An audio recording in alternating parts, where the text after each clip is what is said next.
Hello అందరికీ good morning and welcome back to my channel. ఈరోజు మనము చింత చిగురు పప్పు చేసుకుందాం. దానికి కాను పెద్ద పెద్ద కాడలన్నీ తీసేసుకోవాలి చింత చిగురులోంచి.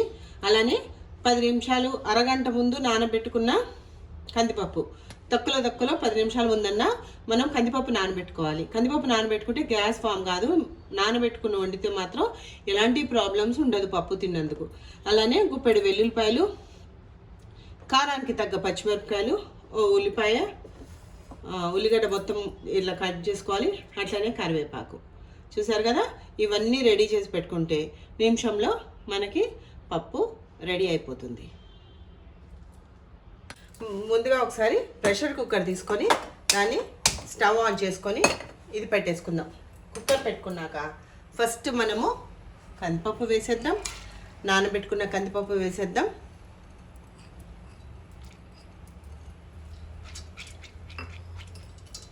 అలానే తరిగి పెట్టుకున్న వస్తువులన్నీ 1 ఆఫ్టర్ 1 వేసేద్దాం.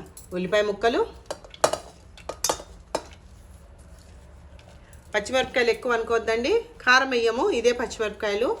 అలానే వెల్లుల్లిపాయలు, గుప్పెడు వెల్లుల్లిపాయలు అండ్ కరివేపాకు. నెక్స్ట్ వచ్చి ఈ చిన్న చిన్న కాడలు ఉంటే పర్వాలేదు, ముదురైనవి మాత్రం తప్పకుండా తీసేసేయాలి. మనము ఈ చింత చిగురు మొత్తం వేసేసుకుందాం.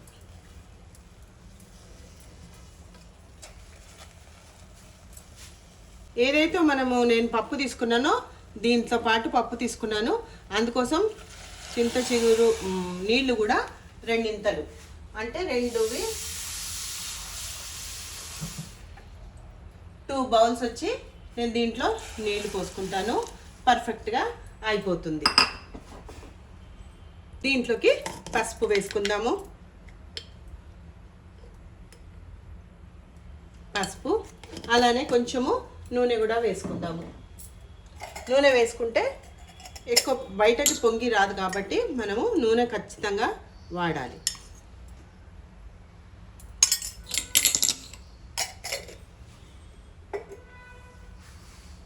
పప్పుకి 1:2 వాటర్ పోసుకున్నాను. ఇవన్నీ వేసుకున్నాను కాబట్టి సరిపోతుంది. ఇప్పుడు మనం మూత పెట్టేసి ఒక 3 విజిల్స్ రానిద్దాం. 3 విజిల్స్, పప్పు అయితే 3 విజిల్స్ సరిపోతాయి.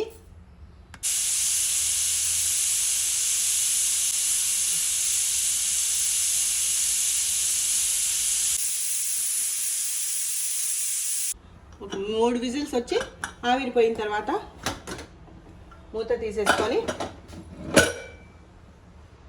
పైన తేట నీళ్లు తీసేసాను.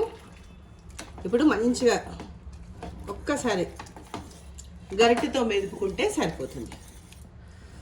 పచ్చిమిరపకాయలు స్మాష్ అయ్యేటట్టు చూసుకుంటే మనం ఎక్స్ట్రా కారం వేయాల్సిన అవసరం లేదు. ఇదే కారం సరిపోతుంది మనకి. ఇట్లా మంచిగా మొత్తం మెదిపేసుకున్నాక పక్కకు తీసి పెట్టుకున్న నీళ్లు పోసేద్దాము.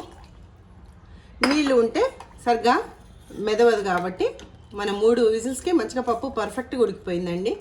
మరీ స్మాష్ అయిపోలేదు, కొంచెం పలుకు కొంచెం ఉంది. ఇప్పుడు దీంట్లోకి ఉప్పు వేసేసుకుందాం. తగినంత ఉప్పు ఇప్పుడు వేసుకుందాం. మొదటే వేసుకుంటే ఉప్పు ఉడకదు కాబట్టి మనం ఈ స్టేజ్లో ఉప్పు వేసుకుందాం.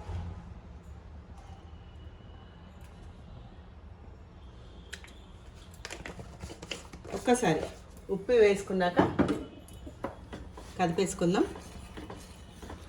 పచ్చిమిరపకాయల కారం సరిపోయిందో లేదో ఒక్కసారి టేస్ట్ చూసుకొని ఇప్పుడే మనము కారం కూడా వేసుకుందాం.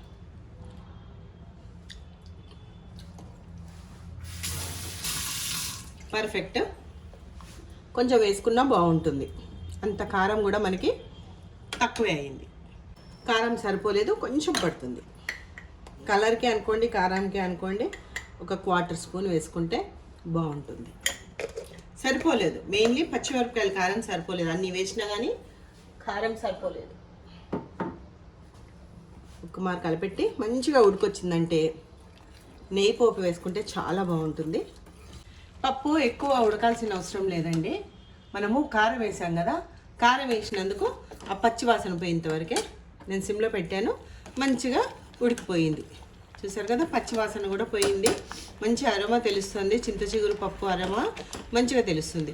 ఇప్పుడు దీంట్లో మనం మంచిగా గట్టిగా పోపు వేసేసుకుందాం. పోపుకి మంచిగా ఇలా ఒక ప్యాన్ పెట్టుకొని దాంట్లోకి కొంచెం నూనె, కొంచెం నెయ్యి వేసుకుందాం.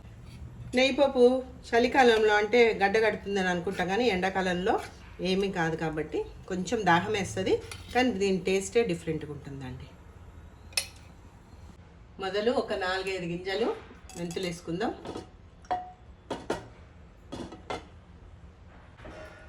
జీలకర్ర, అలానే ఆవాలు. పప్పు ఉడికేటప్పుడే నేను కరివేపాకు వేసాను, అందులోనే వెల్లుల్లిపాయలు వేసాను కాబట్టి ఇప్పుడు పోపులో వేసుకోవాల్సిన అవసరం లేదు. ఇష్టం ఉండేటోళ్ళు కావాలంటే వేసుకోండి. ఎల్జీ మాత్రం తప్పకుండా వేసుకుందాం.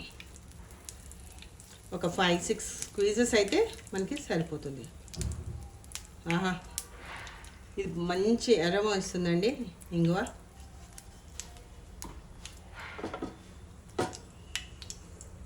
కొంచెం హైలో పెడదాం, తొందర చిటపట్లాడుతుంది. ఈ పోపులో మాత్రం ఆవాలు, జీలకర్ర, మెంతులు కొంచెము, ఇది తప్ప ఏమీ లేదండి.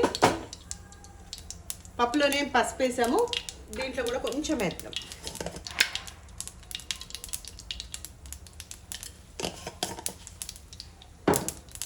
వేసుకొని ఎమ్మడే దీంట్లో పోసేస్తాం. వావ్, ఆహా, మంచి అరోమా వస్తుందండి. ఇంకా స్టవ్ కట్టేసి మనం ఒక మారు కలిపెట్టేసుకుంటే టేస్టీ అయిన చింత చిగురు పప్పు రెడీ. దీంట్లోకి మజ్జిగ మిరపకాయలు, పాపడు ఉండాలి. మొత్తం అన్నం దీంతో తినేయచ్చు. చూసారు కదా, ఆహా.